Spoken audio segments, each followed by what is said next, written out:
Hello, health heads. Welcome and thank you for checking into this dose of the Healthcare Uprising. I'm your producer in the back, Jeremy Carr, here with your host in the front row, Heather Pierce.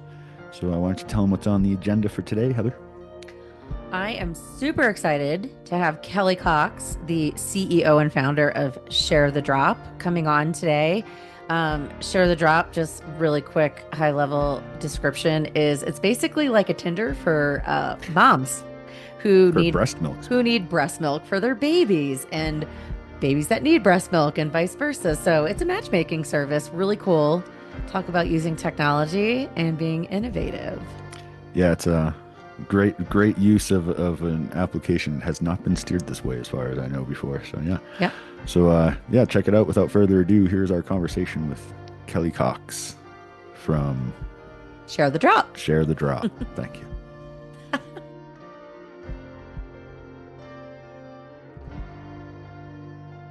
Hi, and welcome to Healthcare Uprising Podcast. Today we have Kelly Cox, CEO and founder of Share the Drop. Kelly, welcome to the show.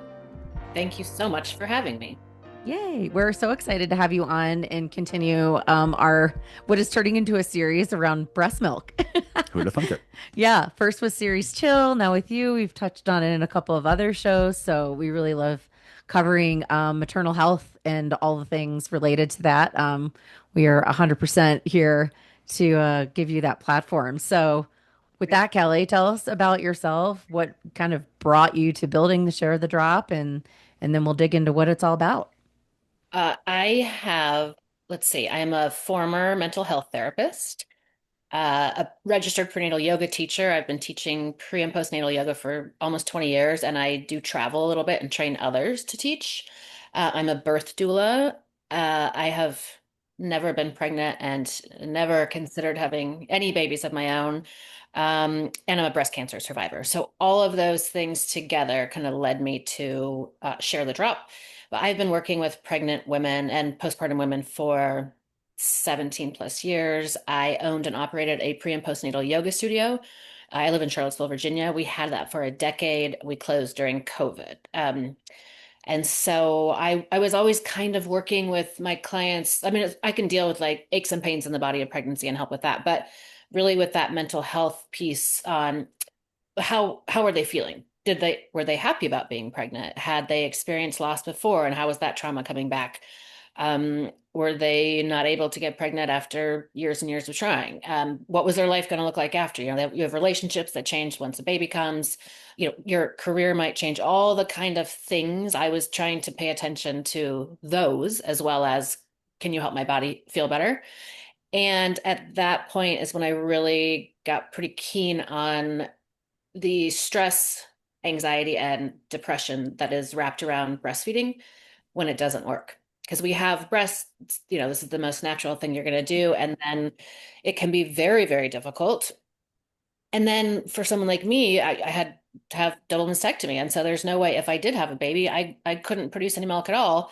And then thinking about same-sex couples or people who adopt, people who use a surrogate, extended family members raising babies, like there should be access to donor milk if that's what they think is best for their child. And so Share the Drop was born. And by the way, I love that you're a birth doula and but you don't have any children. I think that there is probably an expectation, right? Like, well, how can you be a doula and not be a mom, right? That's not everyone's path, right? And that doesn't mean that you don't have that skill set or that kindness and all the things that come along with being a doula, right? Like that, I feel like there's that kind of sixth sense that you kind of have too as a doula to anticipate things. So, I think that's really beautiful. So, Thank you. I'll tell you, teaching prenatal yoga and being a doula were never, ever things that I thought I would do. Mhm. A very good friend and I had started yoga ourselves when we were in our 30s. And she was teaching second grade at the time. I was working as a therapist. And we just naturally were talking about how much our lives would have been better if we had started yoga in our 30s or as teenagers or as kids. So two pretty well-educated women quit their jobs to open a yoga studio just for children. All right. I love it. Well, I mean, it was such a great idea, but for anyone with kids, there is tennis, swimming, Mhm. soccer, for us. The kids never came. And so, but we had this lease and we had to make money. So people were saying, hey, Kelly, you should really teach prenatal yoga. There's a huge need for it. And I Uh-huh. was like, nah, not really interested. I don't, this pregnant women. Anyways, we had to pay the bills. And so I went to several trainings and finally found a woman that I trained with and I absolutely loved it. Well, maybe 6 years later, this doula, who was a friend of mine, said, I really need help. You should be a doula. And I was like, no, I have zero interest and even less time. And she kind of strong armed me into attending a birth, which was one of my best friends. And so I left the hospital and I thought, well, I have no choice. Now I have to be a So It's great. I've actually recently gotten into yoga myself. What's the real difference with the prenatal specifically as compared to other modalities? Does it focus on certain areas of the body and stuff, or? a lot of focus on the hips and low back. There's so much extra weight in the body that, of course, the pelvis is holding up.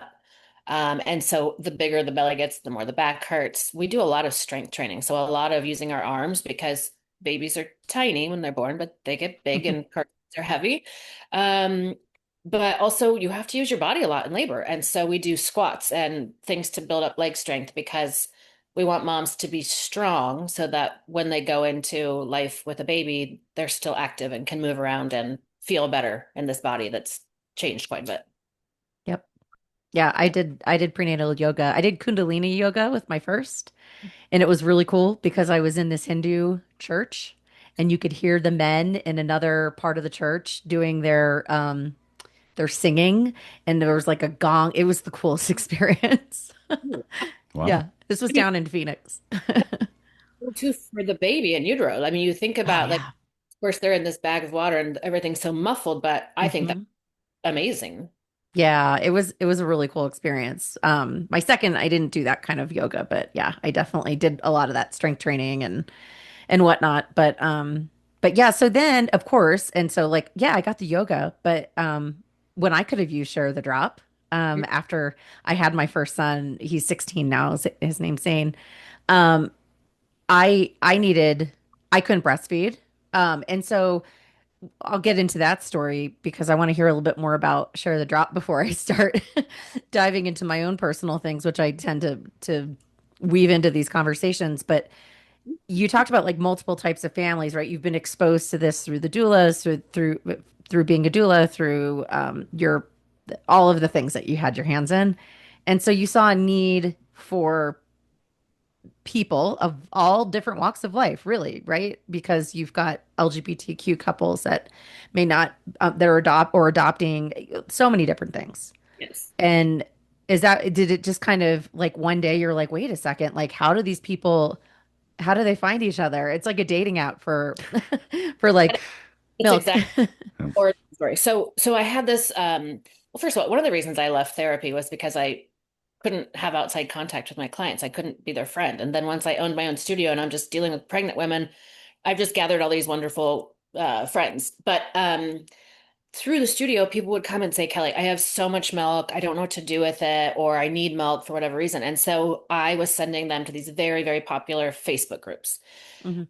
And every single time they would come back and say, this is so clunky and cumbersome. It takes forever. And then once you kind of get into the group and make posts, it's all forum based. And so someone would go on, at 6 a.m., I need breast milk, and then just post a post on top of each other. And it was like ships passing the night. So I live in a pretty small community and I knew a lot of people. And so I was like, I'll just do it for you. Like, okay, Lisa, you have milk. Sarah needs it. And I was just kind of became this like Matchmaker. Yeah. milk. And I had a refrigerator at the studio, and always there was a placenta in there, either that I took from the hospital or another doula waiting for someone to pick it up, and frozen breast milk because it Mhm. was just easiest. Bring it to me, and I would introduce these people and then like talk and see if it's a good match and ask about their lifestyle and all that stuff. Um, and so it was really out of trying to ease the life of a newborn parent. I mean, yeah, you don't have time to be on Facebook all the time looking for this, so I was just doing it on my own. So one night, I had gotten home. It was a super long day at the studio. I taught like three classes and did a workshop. It was 9 o'clock at night. I poured myself a little glass of wine and I was like, don't open your laptop. But of course I did. And I an email from a client and she was like, we're moving across the country and there's no way my husband's gonna let me take this milk. Like, who do you know? And literally the email right underneath it was another client pregnant with her fourth and just been diagnosed with breast cancer. And Mm, she, as soon as I deliver, we have to have a mastectomy. And so I knew both of these women. They lived maybe 3 miles apart. So I was emailing them an introduction, and I got a notification from Bumble that I had a match who was 10 miles away. And that was when it all came to me. ah, Literally from the dating app. that's Yes, that's how I got You were it. spot on, Heather. You were yeah, spot on. it's a dating app for milk. I love it. I talk all the time, and like, and we'll get into this more, but like I talk about Yeah. date your partner. So like I can go on Tinder or any other dating app. I could get a notification, meet that man immediately and do whatever I want. I'm not going to do that. I know that happens, but I'm gonna like talk to him, chat. Do we know the same people? I'm gonna vet this dude as much as possible. I'm gonna meet him. Like, no one's coming to my house. I'm gonna meet him, you Yep. know, as safe as you want. And so thinking about you can order an Uber, someone just comes to get you and you can rent someone else's house, but you have to do your due diligence and what makes you feel like this is a good match and this is safe. hmm Yeah. And so that's what you're all about. Share the Drop gets it's a matchmaker for people who need milk and people who need to give their milk away. Yeah. Yeah. Yeah, And because yeah, Huh. that's it's hard to find people, and I know that from experience. So, I go on Facebook all the time and it's people looking and asking, and there's 30 comments. And it's just, and it's too much. So really, I want anyone to have access to breast milk, especially as a breast cancer survivor. I had a lot of friends before I went through it who were like, how am I going to feed my baby? And I was like, I'll get you breast milk. It's what I do all day, right? So I think and I'm not at all anti-formula. This is literally just if you want access to breast milk, we'll help you get it. But also, users create their account based on their zip code because I want you to get milk in a timely manner and not because babies don't wait for, the Facebook notification to go off before they eat, right. uh, and not have to pay to have it shipped. But also, I want you to go out and meet other parents in your neighborhood or your community because we used to raise babies in these villages, with sisters and grannies and everyone around, and we don't. And so go out and meet other parents and build these Mhm. little ways of like parental support. Yeah. Yeah, especially when you're a new mom. Yeah. All you want to do is meet other new moms because you're in such a phase, right? It's like it's everything. Um yeah, I remember being a part of a couple of moms groups here in Flagstaff when I had just moved here. And I'm still friends with so many of them because we raised our kids together. And Yes. that was what we did. We got together all the time and did so many different things. It's better for the kids too, because then the kids are around other kids and they're not just isolated in their own house and with their own family all the time, like so many children are these days. Yeah. I mean, I've been the doula for all of my friends, and so I've known their babies since they knew their babies. I mean, yesterday I picked up three of them after school, three young girls, and I have a convertible, put the top down in the convertible. Oh, and we just went around to this park and they wanted me to film them making little videos of like, plays they were making up. And then I dropped them off. So then like it's also good, I think, for parents to know that there are other aunties and uncles out there that, you know, I hmm am I am next week for 5 days taking care of my best friend's two children, two dogs, the school schedule that, and I'm like, That's a lot. You're like the best Aunt Kelly ever. Right? I mean, they just bring me so much joy, I'm like, this is great. And plus I always say my friends have children, dogs, and pools. I enjoy all of them, and I for or maintain any of it. Ah. Yeah, there you go. So when you started Share the Drop, so did you like give me kind of like the history, right? Like you started it, you're like, I have this idea, I'm going to build this app. Did you start it locally? I mean, it's national now, and I know you have to subscribe. So maybe you can share a little bit about kind of Yeah. more like I don't know, the inner workings of it and what it feels like to use it. So I had this idea come up, but then I was still had my studio and it was busy. So COVID happened, and Mm. uh, we didn't know about vaccines, and so we were just hemorrhaging money and had to close the studio. So, which I think would have been a bigger deal for me if it hadn't been at that 10-year mark. And so I'm just not very good at being idle. So I was like, well, I'll just do this little idea I have. And I have a really good friend who did help me with it. She was the co-founder in the beginning. And she was crucial to getting it off the ground. But she had three babies. Two of them she had in Cambridge, where she had big mom circles, and she would just talk about it at the park. And when she came to Virginia and had her third, she didn't know anyone, so she was using these Facebook groups, and I was her doula as well. And so it's kind of through her and listening to other women that I understood how difficult it was. And so I just was like, Celia, this is what we're going to do, and you're going to do it with me. And we didn't know anything about building an app, but I had a friend who owned an app development company or had before, and I asked him, and I'll tell you, I don't have a lot of regrets, but he said to me, "Do not build a mobile app. Don't spend the money." He's like, "Just build a web app." Well, I didn't. I built a mobile app, and that's a whole other thing. And now I have. Um, he introduced us to some people about an hour away, and so we met with them, and we're like, "Let's do this." We never met them. It was during COVID. I in fact I don't went on a Mexico with I went to Mexico on a one-way ticket just to I needed to like I'd lost my mom and all these things had happened, and so I was like, uh, I'm just isolated anyway, so let me be isolated in Mexico. I didn't learn any Spanish. But I took all the meetings there. Like it was just like in a coffee shop or in wherever I was staying. That process was long. It took about a year. And then we did kind of focus locally just because of my connections, but it was like here, Richmond, DC, and now it's national. Hmm.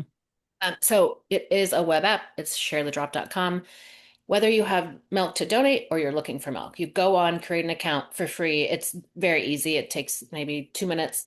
We want your zip code. Of course, we added, we have push notifications. So the web app is just as sophisticated as a mobile app. I mean, you can get notifications. You have a match request or a message. Hmm. Uh, Use your zip code, sign up for the text messaging. You get emails when you have a match requests come in.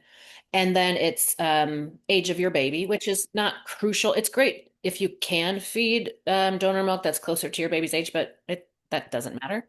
All milk, breast milk is good breast milk. Yep. Great nutrition, as you know.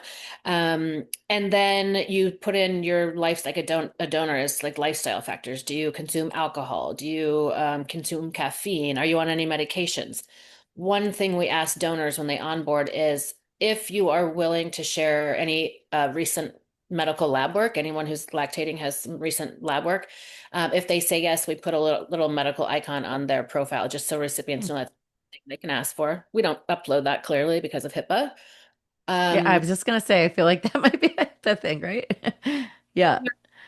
so donors or recipients, those going looking for milk, they can also create an account for free. And their profile is like, does your baby have any allergies? Um, is it maybe if do they have a NICU? Did they have a baby that was in the NICU? Because some donors are like, I had a baby in the NICU. I just want to give back to those people, Hmm. or donors who say in their profile, I had a sister with breast cancer, so I would really prefer to give this to someone with dealing with breast cancer. Mm, okay. Because it's based on your zip code, recipients can go and see who's in their feed. So there's like 12 local donors or whatever, however many they find. And at that point, if they want to start matching and messaging donors, it's a $19.99 a month fee. And I waive that if they're Wicker Snap eligible because I don't want any barriers to use. Nice. Oh.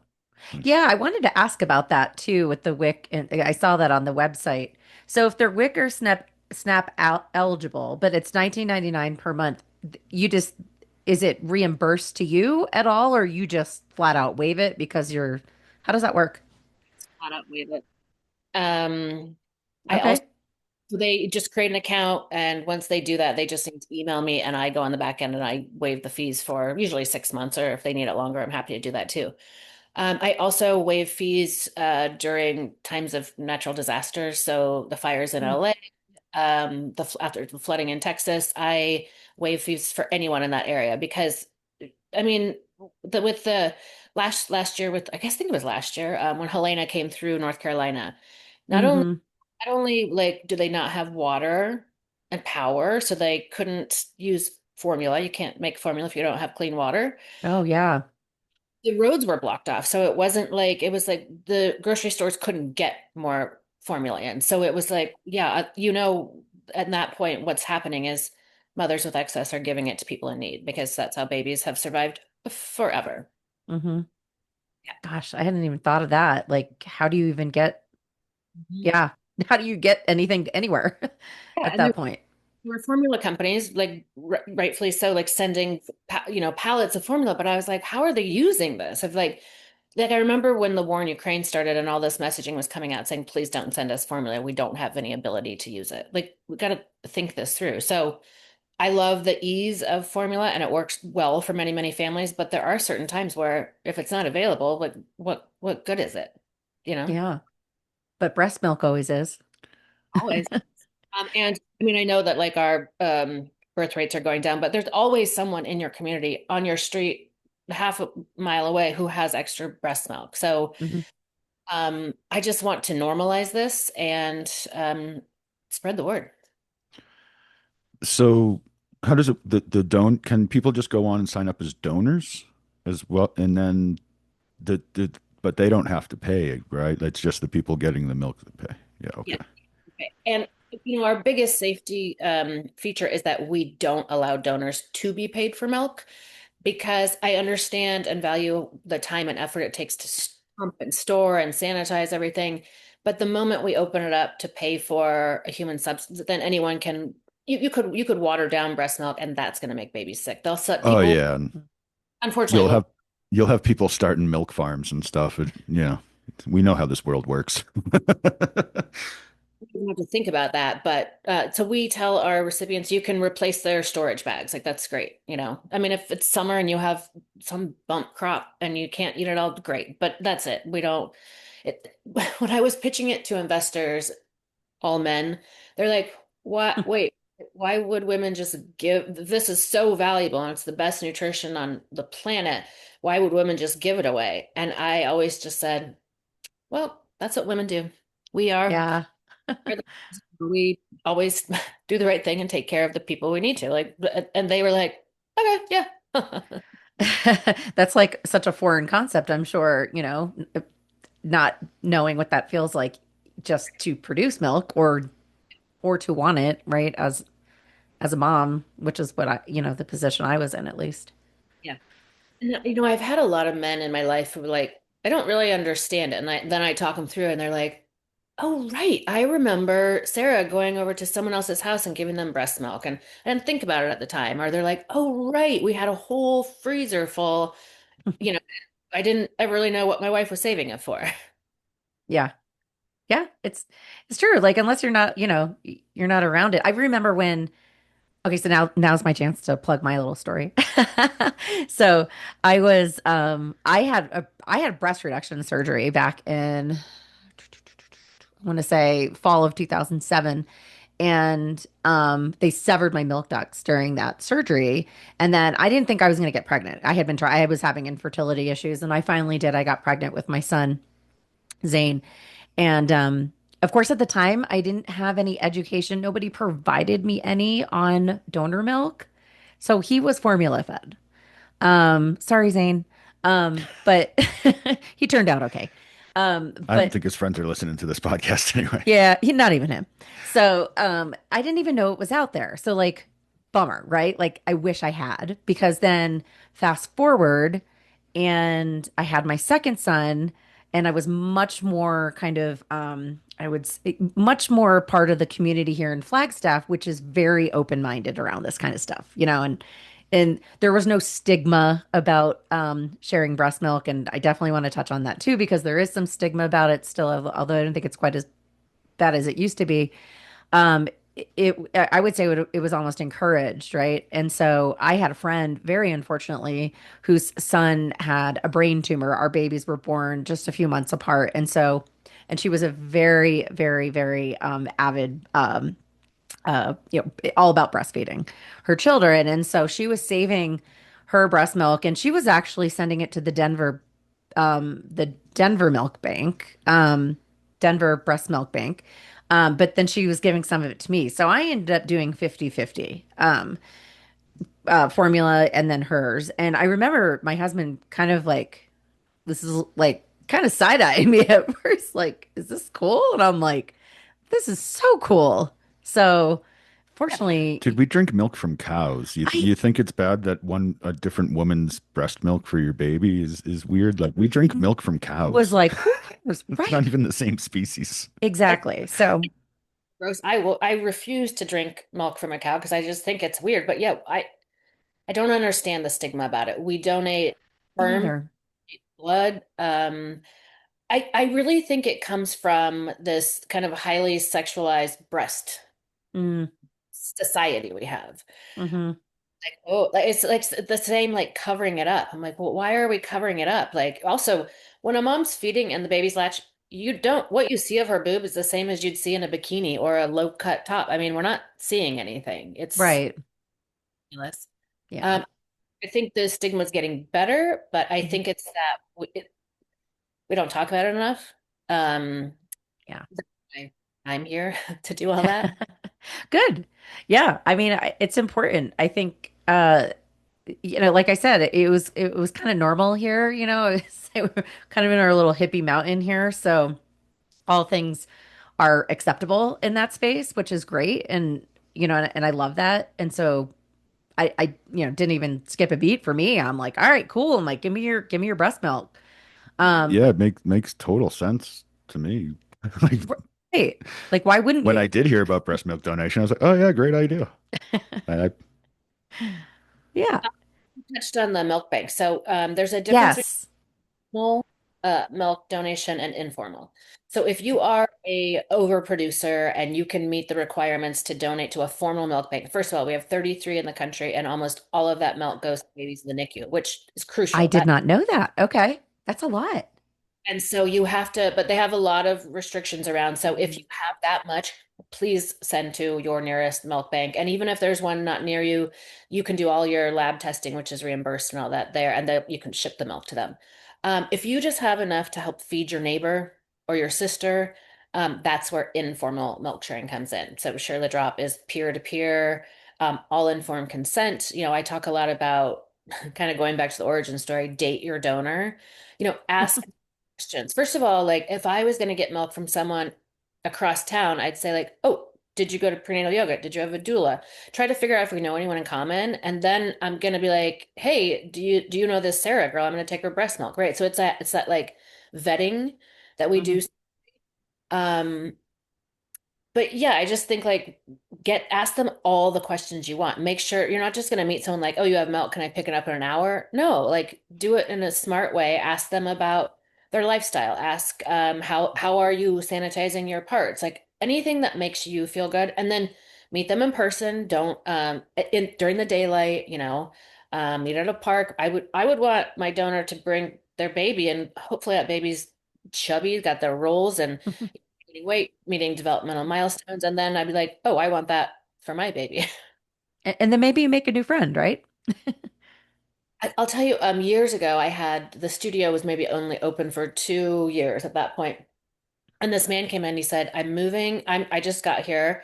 My wife and our newborn are coming from Chicago. She doesn't know anyone. So he's like, what's the biggest class pass you could buy him? So I'm like, great. I sold him this pass. His wife came the next day and then never stopped coming. She just came to every class and I'd see her making friends. Well, then I was at I was on a walk with a friend. It's like a Sunday, and it was like she's like, "Oh, there's another health fair." Like that, I spent years spending Saturday and Sundays at these health fairs, and I was like, "Oh," just kind of rolled my eyes. She was like, "But you have a booth there," and I look over, and it's this woman, Sarah, and I went over, I said, "What are you doing?" She's like, "Oh, I just borrowed," like she had a banner of mine and like a t-shirt on with my logo that she had paid for. And she's like, "I borrowed some stuff from the studio because I just love what you're doing and this is my neighborhood. And, I'm gonna return it tomorrow." And I said, "Well, come in tomorrow and let me buy you lunch." And I convinced her to work for me.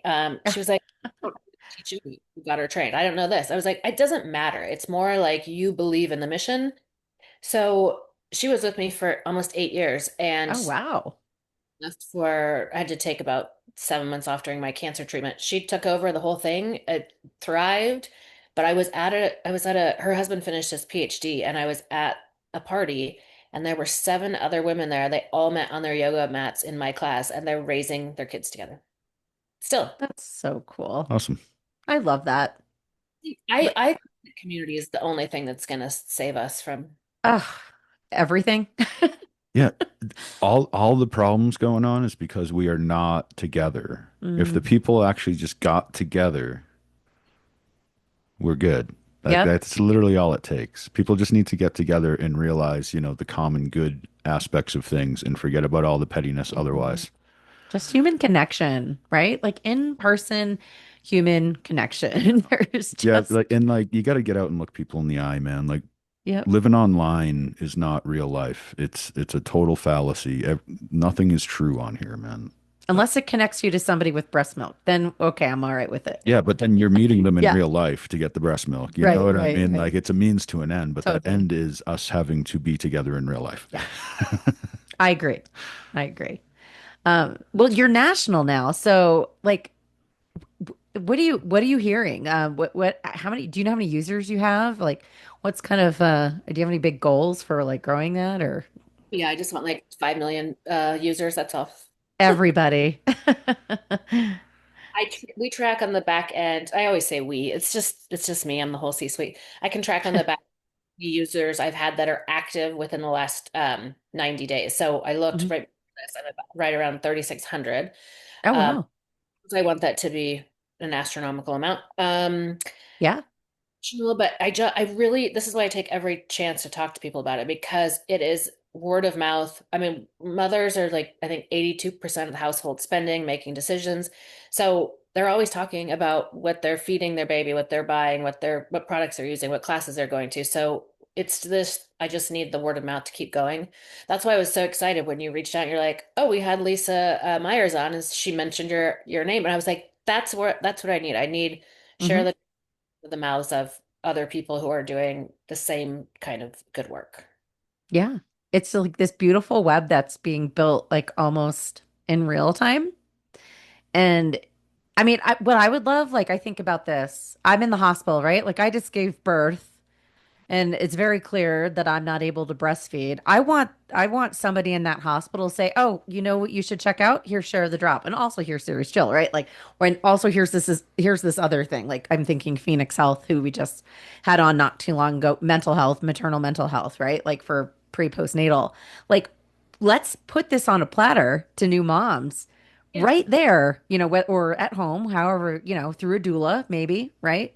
Um, and be like, here's all these wonderful resources that you might need, but like we don't know about it, right? So we need to find a way to do that. Let's get it to them before the baby comes. Like, Before, yeah, exactly. Yeah. Because we plan, right? When you're pregnant, you are planning like for every little thing. and you're certainly planning for how the birth's going to go. So we have these birth Right. plans months and months on, but there's no feeding plan. And so I always say, while you're pregnant, go, almost all insurance companies will pay for a prenatal visit with a lactation consultant. Go to an IBCLC. That's the top Hmm. tier best. Um, find out if the hospitals near you have a breastfeeding support group. Go to that support group when you're still pregnant and listen to what other moms are doing. Is there a local Leche league? Um, Yeah, there you go. at the yoga studio for every Friday for 8 years, we had a free to the community lactation support group, and it was packed. And I would sit in and I would listen, and that's kind of what helped build Share the Drop too. But you have to have a feeding plan and it can't just be the breasts because they may or may not work. And you might know they're not going to work, but some women just their supply doesn't come in. Hmm. They may get sick and lose their supply or have to go back on a medication. I've had a lot of friends who have autoimmune issues who stopped their medication while they were pregnant, but and then fed for a while, but they really needed to go back on this medication and wasn't safe for their baby. So there's just all sorts of things that come up. So Yeah.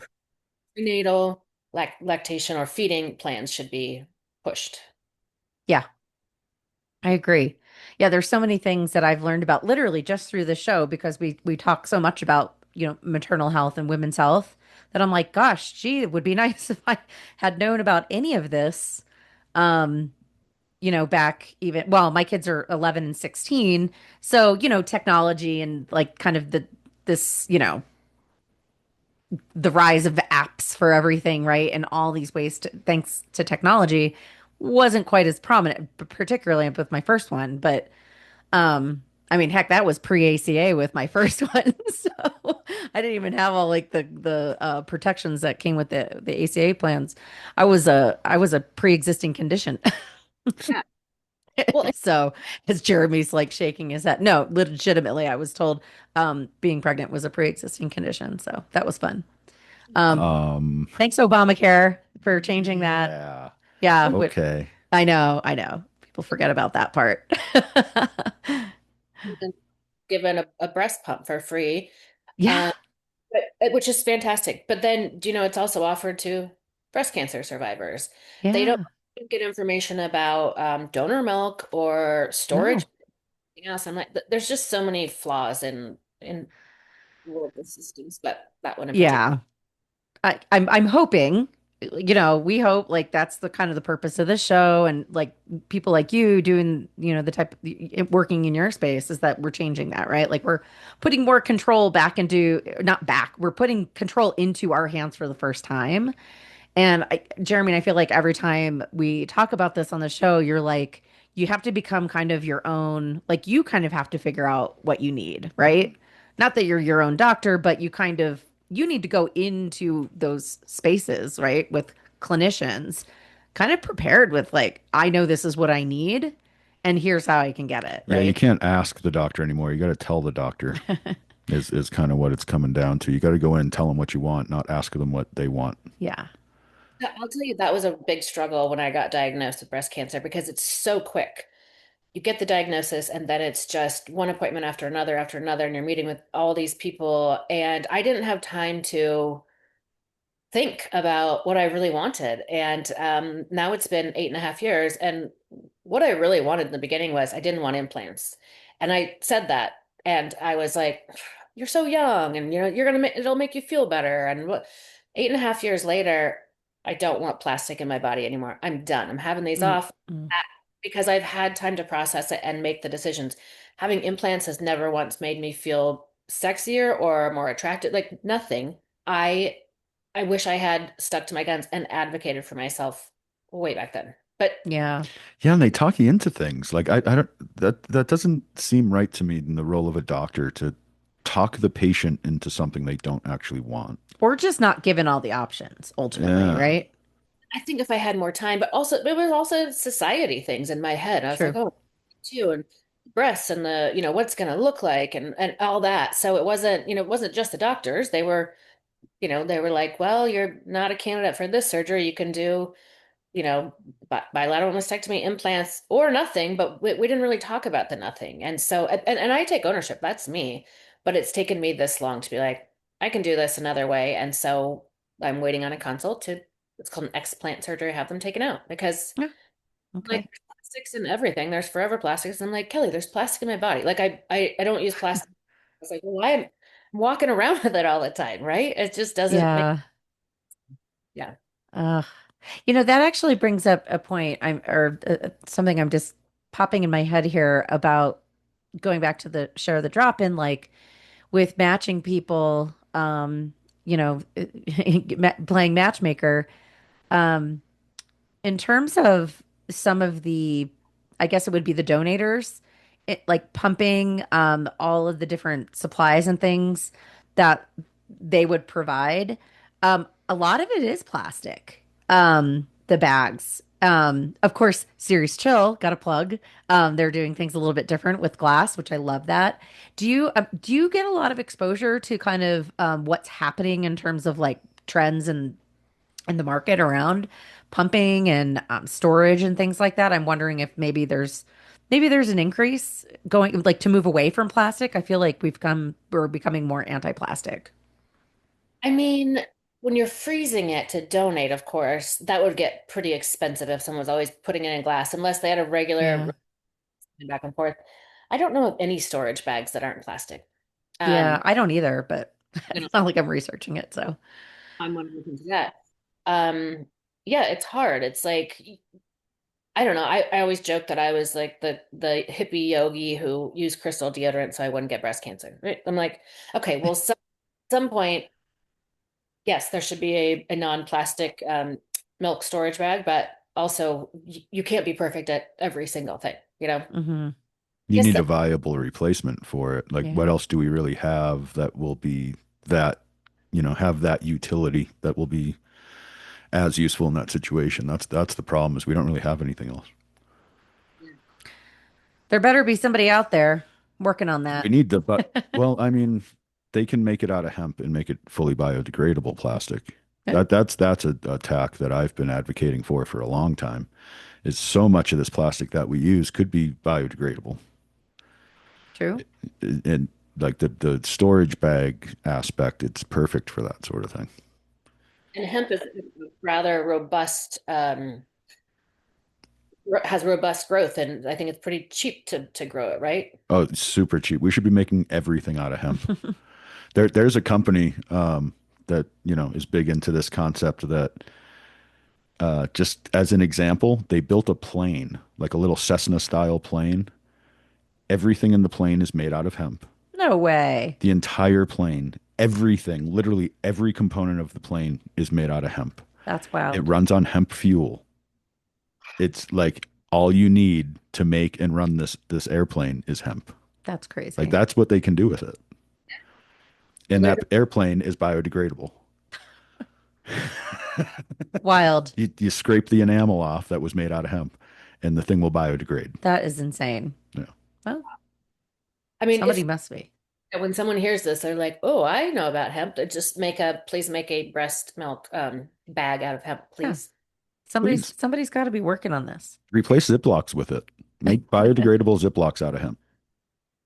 Yeah. So I want to ask too, and I saw this on your website again. You've got some partners that you work with, which are more like products, right? But do you have more formal partnerships so that Share the Drop can show up outside of that word of mouth, like through other doulas or is that something that's kind of in your maybe in your future plans? I'm always meeting with people. So I Yeah.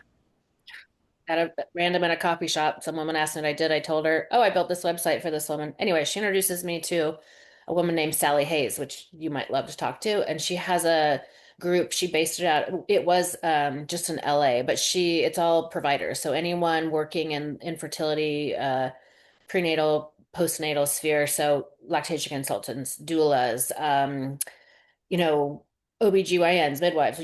So I joined her group and we meet once a week. We all get on there together. We were like, how can we collaborate? So I'm building those relationships all the time. I wish every lactation consultant in the country knew who I was and what I do. But yes, I'll take any opportunity. And anyone who hears this, if you're in this field and you want to just talk to me, I have pretty thick skin. You can give me feedback, whether you think this is the worst idea ever. I can handle that. But like talk it through, or I want to know when I talk to lactation consultants is how much does donor milk come into the conversation and where do you send them? Hmm. Because I think there can be, I mean, the Facebook groups are doing what they do, but I just think that the more streamlined for new parents, the better. Yeah. But any and all collaboration, I think, I mean, just like this, like talking to people, figuring out how my work can benefit theirs or vice versa. Yeah, all day. This is what I'm looking for. Like, do you want to be on my podcast? Do you want to talk to me? Do you want to Hmm. do an Instagram live? Like all the time. Let's do it. I know. I already have two people I want to introduce you to. I love making connections. That is the beauty of this, though. I love it. And We need a lactation consultant on, and then we can do a round table we with would love to do a round table. We yeah like doing round with tables. Lisa Kelly and whoever the lactation consultant is. We can get all three of them on. Yeah, that'd be fun. There you Exactly. go. Um, so okay, and I want to ask really to be very specific too. So it's not an app that you download on your phone, it's a web app, right? So you can only access it online. It is subscription based for the person that is seeking the milk because I will say this though, I would pay 19.99 a month Oh yeah. to get breast milk And over it's strictly temporary, $20 a month on a temporary basis. that Isn't is bad at all. worth it all day long. So, Okay. Yes, it's a web app, but you can then download it to your phone.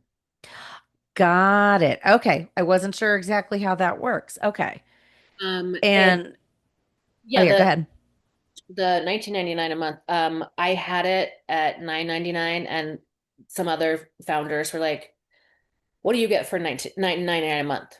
your Hulu is more expensive than that. Spotify is more. And I was like, okay. And so, I do have a business run. I do pay for it. Yeah.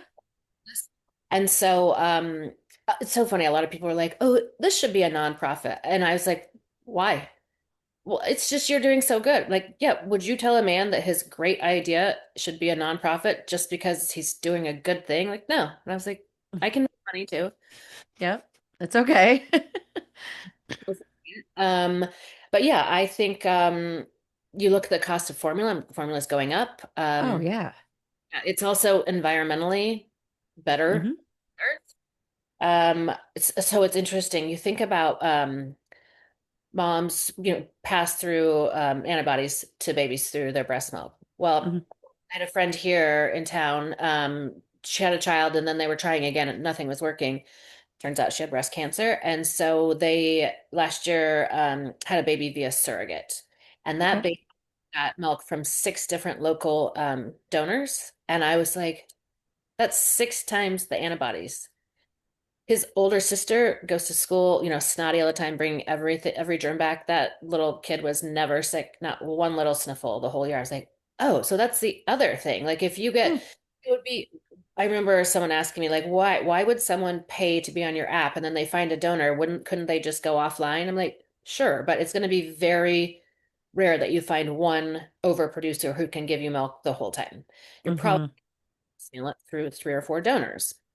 Or you have a donor, a regular donor, and then they go on vacation or they stop lactating or they get sick or whatever. So there's so many different ways to think about it. Like when I drink a cow's milk, I'm not getting any antibodies, right? That too. Yeah. Yeah. Right. Exactly. Yeah. I see a discount code with people who sign up for your app get a discount on a series chill system. I would love to do that. Uh, Hey, look at Jeremy. These things just come to my brain. I also would say you can pay for a month, you can pay for 6 months, there's a price break, you can pay for a year, there's a break. Nice. Then I also have a program called Feed It Forward. Oh, yes. Thank you for mentioning. I wanted to ask you about that and I almost forgot. So I have so many donors who donate because they got donor milk in the past and they want to feed it forward.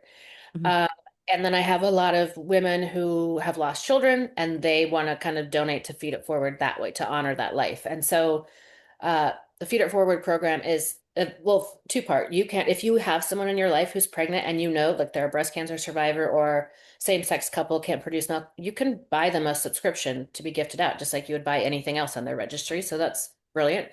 But really, it's for anyone, anywhere to go on and help me cover the cost of donating it as much as I do. But to kind of like, I have a lot of dear friends who have been touched by breast cancer, so they'll like once a year make a donation to that. So it Yeah. helps cover the cost of giving it away when the next natural disaster comes.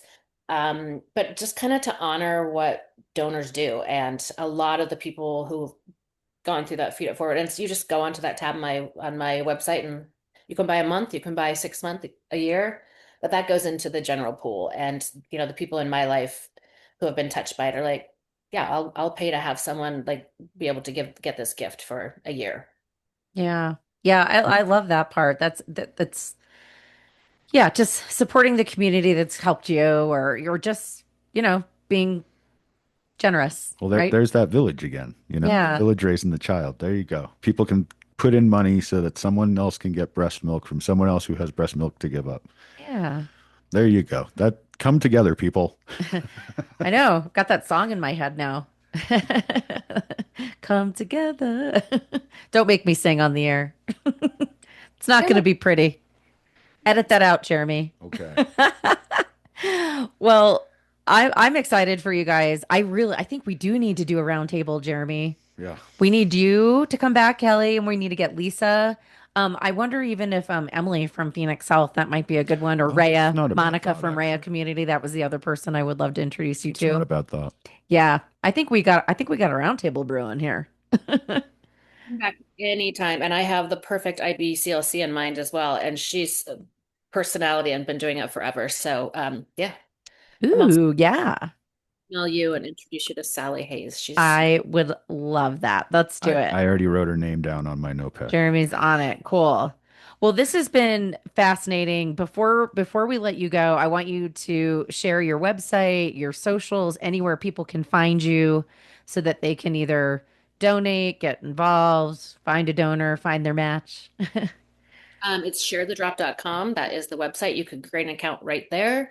I'm at sharethedrop on all socials. I'm on LinkedIn as Kelly Cox. And the best way is emailing me, Kelly at sharethedrop.com.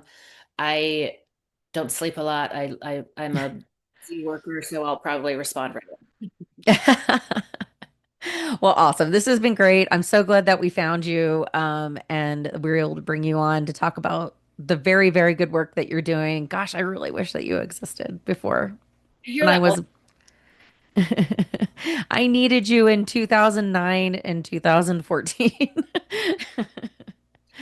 But Which but you know what now? I joke now we're celebrating more 50th birthdays in this, era or what is it? Or is it era? Is that the Swifty thing to say? Oh, Um yeah. we're in our 50s era, but a lot of my cousins' kids and my friends' kids are starting to have babies. So now I'm like pushing them everything. I'm like, oh, this person came on the show. You need to, here you go. So, all the young people listening who are starting their families, we got a long list of resources for you. Share the Drop is being added.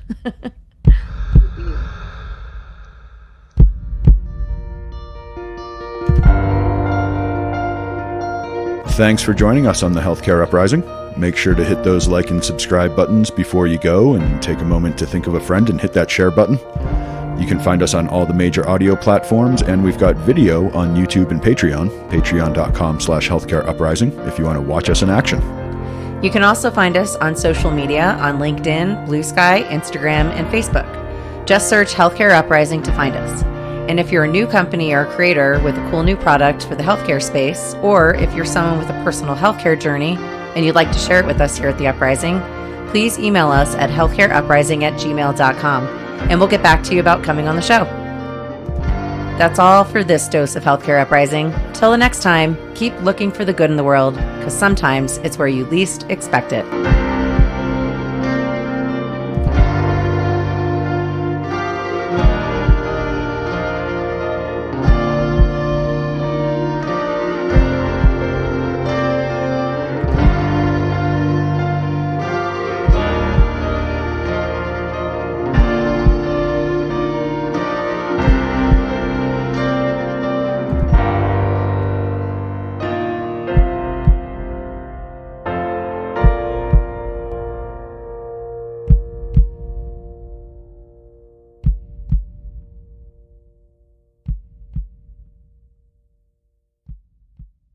This has been a Shut Up production. Shut up!